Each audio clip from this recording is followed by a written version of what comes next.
Welcome students in our lecture series of integral equation. Today in this lecture we discuss about a solution of an integral equation. एक integral equation के solution से हमारा क्या meaning है? ठीक है, suppose हमारे पास कोई इंटीग्रल इक्वेशन गिवन है, एक जनरल इंटीग्रल इक्वेशन मैं यहाँ पे लिख रहा हूँ। ये y x is equals to y x into g x is equals to f x plus lambda time a to x. ये एक हमने वॉल्टेरा इंटीग्रल इक्वेशन यहाँ पे लिखी, k x t y t d t. ठीक है, अब किसी भी इंटीग्रल इक्वेशन के या किसी भी इक्वेशन के, चाहे वो डिफरेंशियल इक्वेशन हो, इंटीग्रल इक्वेशन हो, कोई अलजेब्रिक इक्वेशन हो, उसके सॉल्यूशन से हमारा मीनिंग होता है कि जो अननोन फंक्शन या जो अननोन वेरिएबल, जैसे यहाँ पे वाई टी अननोन होता है, वाई एक्स अननोन होता है, ये वाई टी या वाई एक्स जिसे हम कहें, और उसकी वैल्यू अननोन वेरिएबल की या अननोन फंक्शन की वैल्यू जो गिवन इक्वेशन को सेटिस्फाई करती हो, ये आपकी गिवन इक्वेशन इस गिवन इक्वेशन को सेटिस्फाई करे। दैट मीन्स मैं उसे राइट हैंड साइड में सब्सटीट्यूट करूँ। ठीक है, उस वैल्यू को मैं लेफ्ट हैंड साइड में एंड राइट हैंड साइड में अगर मैं सब्सटीट्यूट करता हूँ तो इक्वल आता है। अगर इक्वल आता है दैट इज द सॉल्यूशन।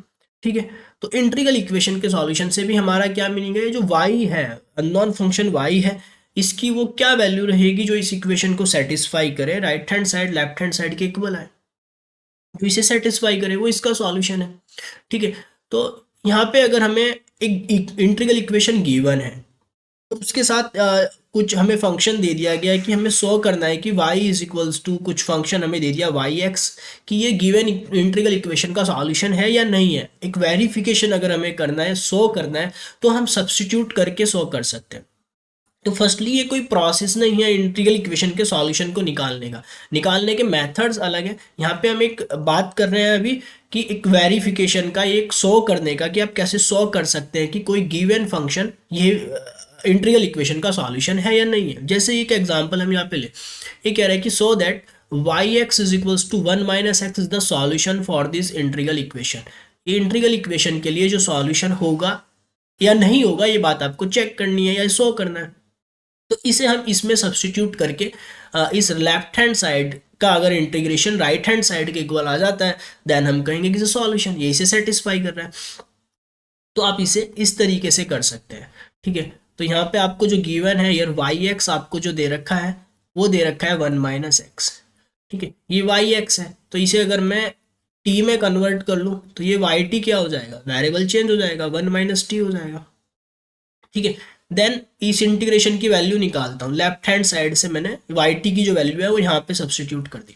ठीक है, तो ये इंटीग्रेशन क्या हो गया, इंटीग्रेशन हो गया zero to x e to the power x minus t y t that means one minus t d t, इसके इक्वल हो गया। ठीक है, अब देखेंगे ये इंटीग्रेशन को सॉल्व करके अगर ये x के इक्वल आ गया then it is a solution, otherwise solution नहीं है। ठीक है, तो इंटीग्रेशन काय में हो रहा है, t में हो रहा है, इंटीग्रेशन t के रिस्पेक्ट में हो रहा है, तो x तो कांस्टेंट है इसके लिए। ठीक है, तो यहाँ से मैं क्या काम कर रहा हूँ, e to the power x को अलग कर ले रहा हूँ, e to the power x को कॉमन बाहर निकाल दिया, zero to one e to the power minus t one minus t d t, ये इंटीग्रेशन अलग हो गया, जीरो टू एक्स ये इंटीग्रेशन आपका यहाँ से अलग हो गया है। ठीक है, बिकॉज ऑफ एक्स तो कांस्टेंट है ना, इंटीग्रेशन टी के रिस्पेक्ट में हो रहा है। ठीक है, तो यहाँ से आप करेंगे e to the power x को एज इट इज बाहर रखा, फर्स्ट फंक्शन में मान लेता हूँ वन माइनस टी को, वन माइनस टी को फर्स्ट फंक्शन माना, e to the power minus t का integration e to the power minus t हो गया, माइनस टी का डिफ्रेंशिएट किया, ये माइनस के वन हो गया, फिर बीच में माइनस साइन आएगा। ठीक है, फर्स्ट फंक्शन का डिफरेंशिएट, वन माइनस टी का डिफरेंशिएट क्या हो जाएगा, माइनस वन हो जाएगा, जो कि प्लस का हो जाएगा। सेकंड फंक्शन का इंटीग्रेशन ई की पावर माइनस टी का इंटीग्रेशन करेंगे, देन फिर से इंटीग्रेशन करेंगे, तो ये ई की पावर माइनस टी आ जाएगा प्लस का। ठीक है, लिमिट कहाँ से कहाँ, जीरो टू एक्स हमारी लिमिट है। ठीक है, तो अंदर हम इसे सिंप्लीफाई करके लिमिट सब्सटीट्यूट कर लेते हैं। बाहर क्या है, बाहर है ई टू दी पावर एक्स। ठीक है, ये बाहर चल रहा है, अंदर माइनस की मल्टीप्लाई करी और ई की पावर माइनस टी की मल्टीप्लाई करी, तो माइनस ई की पावर माइनस टी हो गया और प्लस टी ई की पावर माइनस टी हो गया, तो ये हो गया माइनस के ई की पावर माइनस टी और प्लस के टी ई की पावर माइनस टी, जब हमने इस वाले ब्रैकेट को ओपन किया, और प्लस के ई की power minus t as it है ही। ठीक है, तो यहाँ पे आ गया plus e to the power minus t आपका एज इट हो गया। ठीक है, लिमिट है zero to x, plus e की पावर माइनस टी से माइनस ई की पावर माइनस टी कट गया, e to the power x बाहर है। ठीक है, लिमिट सब्स्टिट्यूट कर दी, टी के प्लेस पे x e to the power minus x, फिर टी के प्लेस पे लोअर लिमिट डालेंगे तो जीरो हो जाएगा। तो ये कितना हो जाएगा, ये हो जाएगा x e to the power x और e to the power minus x, e to the power x और e to the power minus x, e to the power zero हो जाएगा। तो ये एक्स आ गया। तो हम देख रहे हैं left hand side is equals to right hand side आ रही है। तो इज दैट मीन्स ये जो गिवन है y is equals to one minus x is the solution. ठीक है, तो हम यहाँ पे कह सकते हैं hence yx is equals to 1 minus x is a solution because satisfy कर रहा है, is a solution of given integral equation। Given integral equation का ये सॉल्यूशन है, बिकॉज ऑफ ये इसे सेटिस्फाई कर रहा है तो ये इसका सॉल्यूशन हुआ। ठीक है, तो इसी तरीके से हम एक शो कर सकते हैं। तो वेरिफिकेशन का एक तरीका है कि कोई आपको गिवन फंक्शन अगर आपको दे रखा है, चार ऑप्शन आपको दे रखे हैं, तो इससे भी आप डिस्कार्ड कर सकते हैं कुछ ऑप्शंस को। तो ये गिवन इक्वेशन का सॉल्यूशन है या नहीं है। इसी तरीके से अगर हम एक एग्जांपल ये करेंगे, so that 1/2 is the solution for this integral equation, yx is equals to 1/2। तो हमें yx क्या दे रखा है, कांस्टेंट दे रखा है। हियर yx जो हमें गिवन है, जिसे हमें शो करना है, वो क्या है, 1/2 गिवन है, मतलब कांस्टेंट है। ठीक है, वैल्यू चेंज नहीं हो रही। तो x पॉइंट पे 1/2 है, तो t पे किसी t पे निकाल लूंगा तो yt भी 1/2 ही रहेगा। yt भी आपका 1/2 हुआ। देन इसमें हम यहाँ पे सब्स्टिट्यूट कर देंगे और देखेंगे क्या left hand side right hand side के इक्वल आ रही है।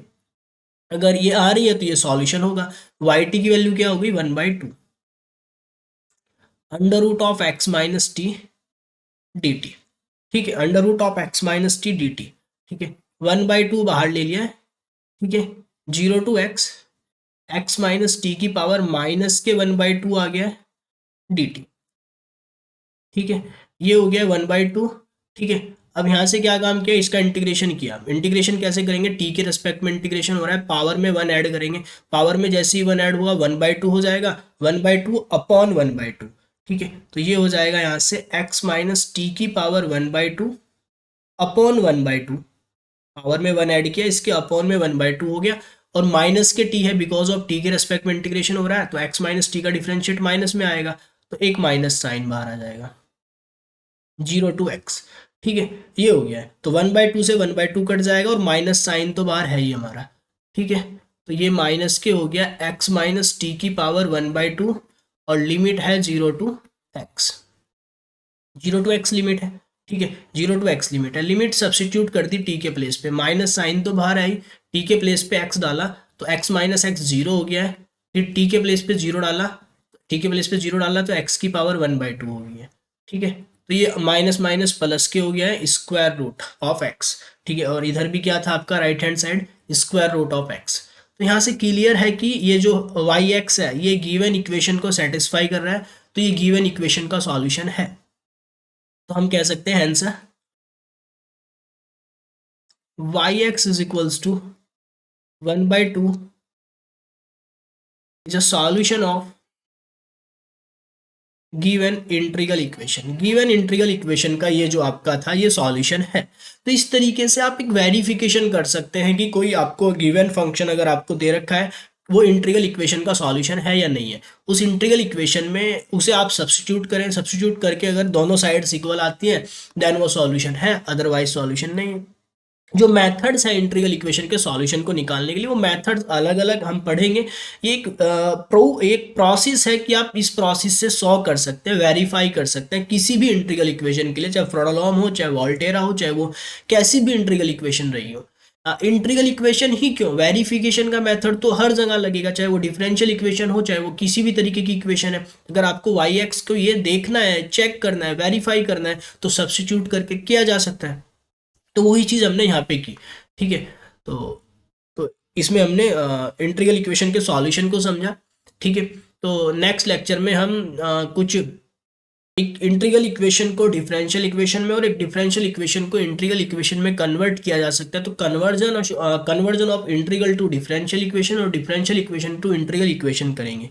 ठीक है, थैंक यू फॉर वॉचिंग।